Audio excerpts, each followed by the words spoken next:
Hey everybody, and welcome to Mr. Dixon's Arrested Development. I'm Mr. Dixon. You like I got a little thing going on here, and my hair is a mess, so I'm wearing this cap here. The thing is, I'm no booze again this week. I get a medical thing, so I can't be drinking. But hopefully, in the next month, I'll be off medication and I can go all I want. But in the meantime, I can still read. This shit. So yeah, we're back to reading about the restedness of various religious folk. All right, so let's just get right into this. Our first story here is, sorry it wasn't last week, but I was busy. All right, anyway, nobody's paying me for this. This is volunteer work. This is what you get when you volunteer. You get a nice little bad mustache, little hair. All right, anyway, and you get an army cap on your head. All right, hate group preacher, treasurer accused of embezzling $5.3 million. And unfortunately, I do not have who this is from. What publication I got this from, sorry. But anyway, here's the story. A Mercedes-Benz van, trips to Disneyland, and private school tuition were just some of the gifts Jermaine Grant lavished on his family, all ostensibly paid for with income from his entertainment company. That sounds fine so far. In reality, the U.S. Attorney's Office has alleged all were ill-gotten gains of the scheme by Grant, 43, and Lincoln Warrington, 48, to siphon millions from the Israelite Church of God in Jesus Christ. The Israelite Church of God in Jesus Christ. The New York-based religious organization is part of the Black Hebrew Israelite movement, which believes black people are among the lost tribes of Israel. Lost tribes of Israel, but they got that cash. They got that cold hard cash to get me going for Disneyland. I don't know what that quote, action was. Anyway, I do those. If you've never seen these before, and really, you would be like in the majority. I'm going to make it voices. I have no idea how the people actually sound. That's what I do. Anyway, Grant, who has led the organization under the name Chief High Priestess Tazadak. What the fuck kind of names? Those stuff is Chief High Priest Tazadaqyah. Tazadik. Sounds like a delicious dish. Has preached that a black Jesus will return to earth to enslave and kill white people. The Southern Poverty Law Center has previously cited his comments and classifying the church as a black nationalist hate group. I can't imagine why. Black Jesus, I'm Black Jesus.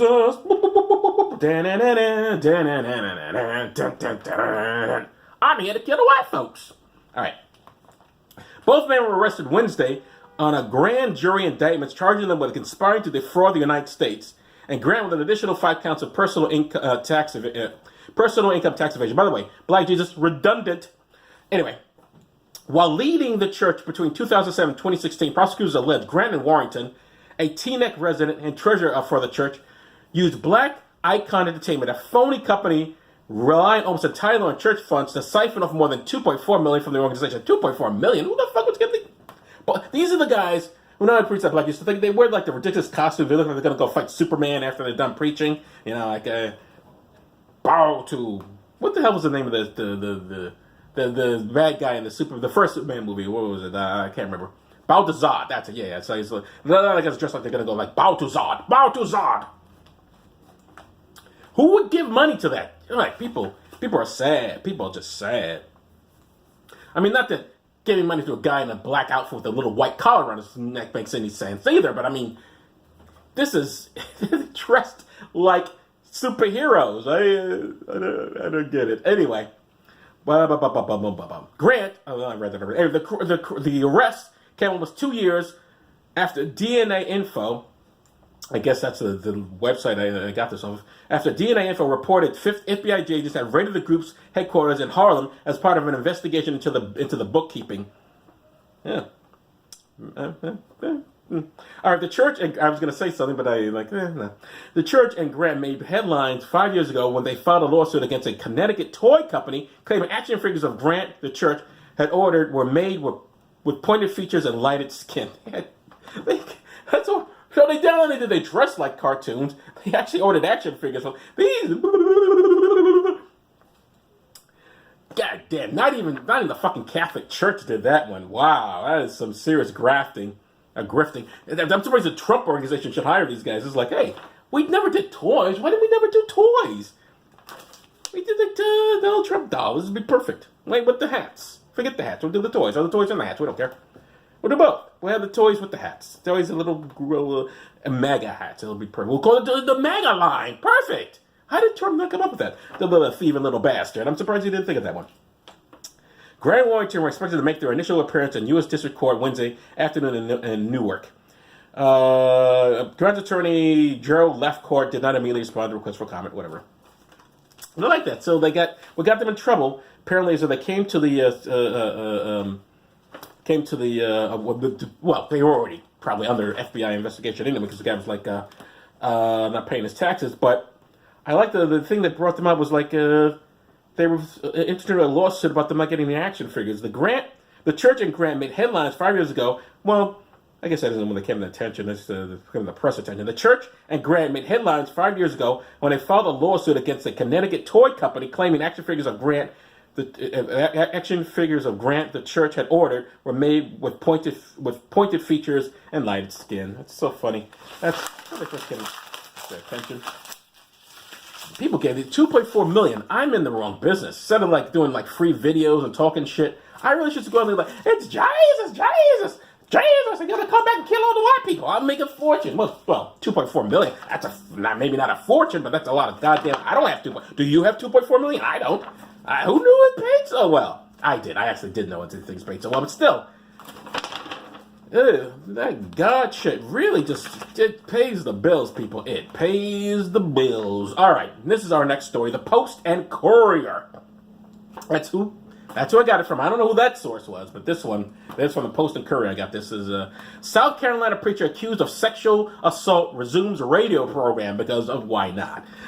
All right. The 84-year-old Walterboro area preacher and radio personality accused of sexually assaulting multiple women at the secluded Christian compound he runs is back on the airways because they just can't do without him. Probably between Rush and Hannity. On Thursday afternoon, Ralph Gordon Stair could be heard on the radio inviting visitors to feast with him and his followers, who he calls the Saints, to take part. Isn't there a football team? Can they sue them for that? Was it a baseball? I don't follow sports. The Saints to take part in a Pentecost celebration May 20th at Overcomer Ministry. I'll bet he's an Overcomer. 84. You ain't overcoming, motherfucker. Alrighty. This is the last generation, Stair said during the broadcast, the last time. Well, one can only hope. Stair was arrested in December after state and federal authorities raided the sprawling 130, wow, talk about pain, 130 plus acre property tucked off South Carolina Highway 61, known as Overcomer. Overcomer Highway. This is where we masturbate in the Overcomer Highway. Seems like a good song to me. Alrighty, the preacher faces charges including criminal sexual conduct with a minor, kidnapping, burglary, and assault. Criminal sexual conduct. Why not just? I guess I don't. Well, I guess you can say. Well, it's not. It's got to be criminal sexual conduct. You can't just say sexual conduct because that's not a crime. It's what you're doing with that makes it criminal. Okay. I was going to complain, but then I thought about it. Like, no, actually. Criminal sexual conduct works there because he was doing a criminal act and it was sexual conduct. Gotcha. Perfect. Feast. All right. I need to hit my head up here. All right. Starr returned to the compound in January after a judge set bail with various conditions. 4 women interviewed by the Post and Courier last year described incidents ranging from groping to rape. They said occurred in various locations on the property, including Starr's radio room. Oh, great. So that's why he's going back to radio room. Has such good memories. He had a lot of control there, one of Stair's accusers said on January 24th at the January 24th bond hearing, his first court appearance since waiving his initial bond hearing after his December arrest. If something were to happen there, no one could say anything. That sure sounds like religion. In the past 3 decades, don't write me like, oh, no, that's not religion. We just love it. No. This is it. This is it. If the people are behaving like this, all these people, I'm not making this stuff up. Don't give me what religion is. I know what it is. I'm arguing with myself because I'm assuming the comments that I never read. He had a lot of control there, so one of Stair's accused said on January 25th bond hearing, his first court appearance since waiving his initial bond hearing after the December arrest. If something were to happen there, no one would say anything. In the past 3 decades, Stair has drawn an international following with his shortwave radio program preaching that the end of days is near. One of those. Why is that always so popular? It never ends, and people go, "This days are gonna end." He's like freaking 84. Why doesn't people get oh, what day's gonna end? Day's gonna end? People just eat that. I eat it up. I eat it up. The idea the world's gonna end. Now I'm gonna go to heaven. That's what they really. This is like the ultimate club. This is the ultimate compliment to people. It's like the world's gonna end. But me, I'm going up into the lovely place. I'm going up into the air. Woo! Look at me. I'm going powerful. I'm going up into the air while the earth dies. People have such fucking egos. Such fucking egos. So full of yourself. Yes, I'm sure when the whole world's end, you're going to fly up into the air. Woo! Look at him, he's a ghost. Ooh, is it Superman? Did you see that? Many, anyway, the pastor Jacob Stairs, the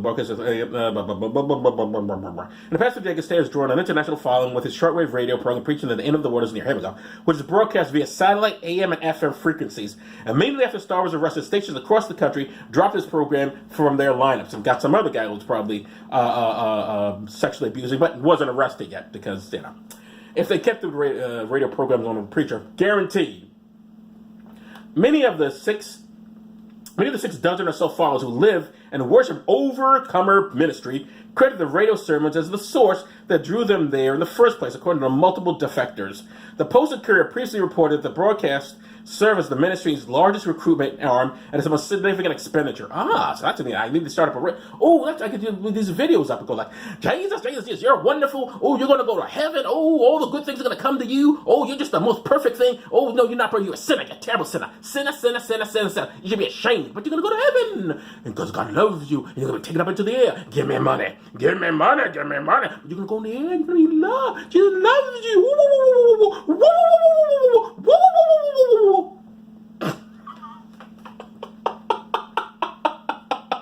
Oh, you'll pay for that. You'll pay for that, Mr. Dixon. Oh, God don't like ugly. God don't like ugly. You'll pay.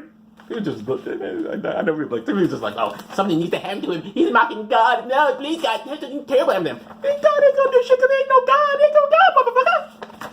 Whatever happens to me, happens to me. Just like everybody else. Just like you. Whoever's watching. I'm assuming some religious twat is going to watch this eventually. So some video will come up. I'll run for office and these videos will come like I'm hiding them. And they're like, can you believe what he said? Here, don't elect him. Not that I would ever run for office, because seriously. All right, anyway.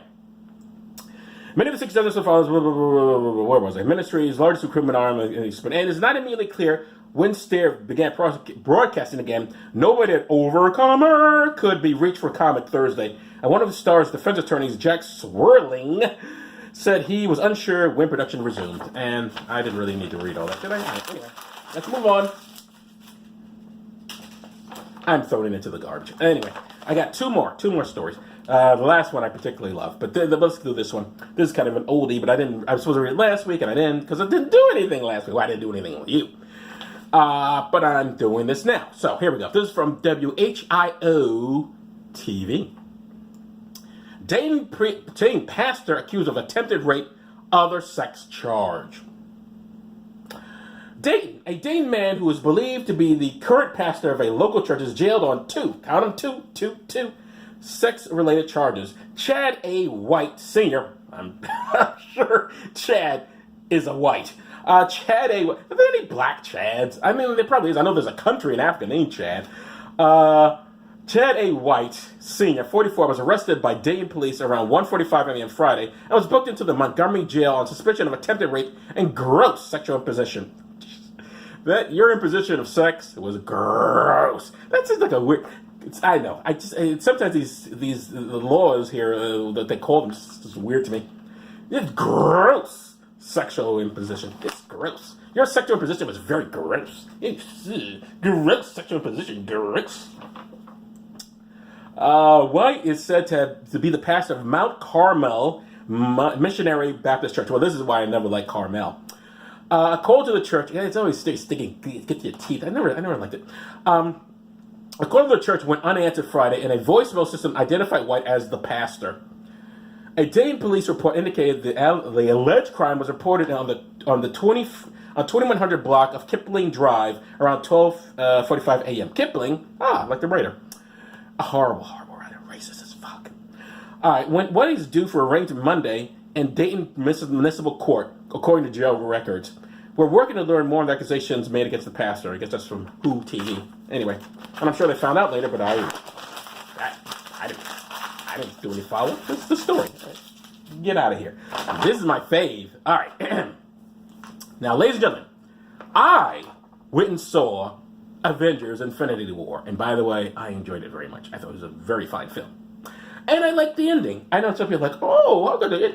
First of all, thank you, Sony, for allowing that ending to have the Spider-Man for one thing. Because that's the one character, and Marvel doesn't actually, Marvel in the comic books owns it, but in the movies, that actually is Sony. So, because, they sold it the rights long ago. But Sony said, we ain't making no money with the Spider-Man. So they said, well, Marvel said, we can. We know what we're doing. Give us back Spider-Man. They said, all right, fine. We'll loan him out to you. And so he's technically on loan. It's not actually, technically, although obviously you watch the film, he's part of the Marvel Universe. And in the comic book, he's part of the Marvel Universe. The funny thing is, something happens to Spidey in the book, in the movie, as well as to a number of other very prominent. Black Panther. It's pretty funny. I loved it. It's like, what, did they just do that? Yes, they did. They did do that. I thought it was great. I thought it was awesome. I didn't like it. I thought, it's like they're saying that for the next movie. Yeah. So what? It was a good movie. It was a good movie that could stand alone, but it had a cliffhanger ending. It happens. You saw it in a fucking Star Wars movie. It's a good film. Anyone that says it's not is just, that's I don't know what that means, but that's what they do. Anyone who didn't like Avengers Infinity War. I would say Star Wars. Star Wars sucks. I hate that franchise. Fucking piece of shit. Solo looks like garbage. All right. Anyway, moving on. Yeah, I don't like it. Don't at me. I don't give a fuck. Well, yeah, I can at me. I don't read the comments to say what you want, actually. Anyway, CBS, and this is from CBS LA. This all relates to Avengers, believe it or not. If you were to die tonight, preacher causes panic in theater at Avengers showing. Redlands. This is Redlands. Again, this is from CBS LA. Redlands. I guess this is happened in Redlands, in LA. I don't know where Redlands is. Who gives a fuck? Anyway. An outing to catch one of the season's most anticipated films turned into a panic-filled afternoon for some moviegoers Friday. Armed officers are rushed to the Harkins Mountain Grove 16 theaters in Redlands, where people had just finished watching the latest installment of the Avengers franchise, fearing there might be a gunman inside. Wizard said when the movie was over, a man stood up and started yelling in what sounded like a preacher's sermon. I think what he said, if you were to die tonight, would your passage to heaven be guaranteed? Something along those lines. I think that's when people started panicking. Susan Arias told CBS 2 News. Arias said she and her partner were able to walk out, but they said people behind them started running and pushing in an effort to exit quickly. Which, whenever someone starts talking about Jesus, really should be what you want to quickly get away from that person. They quickly get away. Like, Jesus, okay, time to go. The same thing with all the other religions. But right now we're talking about Jesus. Jesus. Okay. All right. I already said that quickly. So that's when the kind of chaos happened in the little exit, where people were jumping over the railing and kind of falling over, twisting their ankles and hitting their head. Recalled Adrian Arias. They have to say the full name there. And footage taken immediately after the incident. A man can be seen limping out of the theater. Police said a woman hit her head and had to be hospitalized. I thought she had fainted, completely passed out, said Susie. Who's Susie? I don't know. The partner of Arias? I don't know. The culprit in all this chaos, Michael Weber. The 28-year-old preacher with Truth and Triumph Ministries told CBS 2 via phone he's preached at the theater before with no problems. I bet there was a problem. I don't go to church and tell you the latest movies. Don't go to the movie theater and tell me about your latest church. If I wanted to hear about church, Jesus, Muhammad, Allah, I don't know, Ezekiel, whatever the fuck Jews preach to. If I wanted to hear that shit, I'd be in your goddamn places of worship. Not because I don't want to hear it. So don't go to these secular places and go, but you, listen, first of all, if your God man is everywhere, I already know. So I really don't need you coming to me telling about him. Presumably he can see me watching saying like, I don't give a fuck. So why are you bothering me? Don't go to the movie theaters, fucker. Can you imagine, like, you're going to, watching your movie and some dope stands up in the middle of, like, Love, Simon or something, like, oh, Jesus, Jesus, Jesus, or you go to heaven. And then always the threat. Always. See, this is like with the guys, right? The Jesus, got to be a black man killing white people. The same thing. Everything's a threat. Everything's like, oh, you want to, also the other guy as well, the one I refer. Everything's always a threat. Everything is always a threat. Unless you follow the line or do this or that, you're going to go to hell, basically. Yeah, everything's hell. Oh, you're going to get into heaven, don't you? You want to get into heaven? Ooh, do as I say or you're going to burn forever. Always with the threats. Always. Just, annoying. The 28-year-old preacher with Truth and Triumph Ministries and CBS 2. Why do I keep saying TV? Because it's TV, but it's CBS 2. Via phone, he's preached at the theater before with no problems. Last night was an anomaly, said Weber. The lights did not turn up for quite a few minutes, so I really couldn't see anyone's reaction except those are the people just around me. Well, couldn't God have told you what was going on? He didn't know the people in the theater couldn't see. He had his hands up, showing he did not have a weapon. It's extremely unfortunate. Excuse me. It's extremely unfortunate that anyone sustained injuries because of this, lamented Weber. Again, I was unarmed. I was just standing up talking about Jesus. After people just sort of fell and said they may not go to heaven. I said, are you ready to go to heaven? If for some reason people panic, I don't understand it. Because I'm a fucking moron. Blah, blah, blah.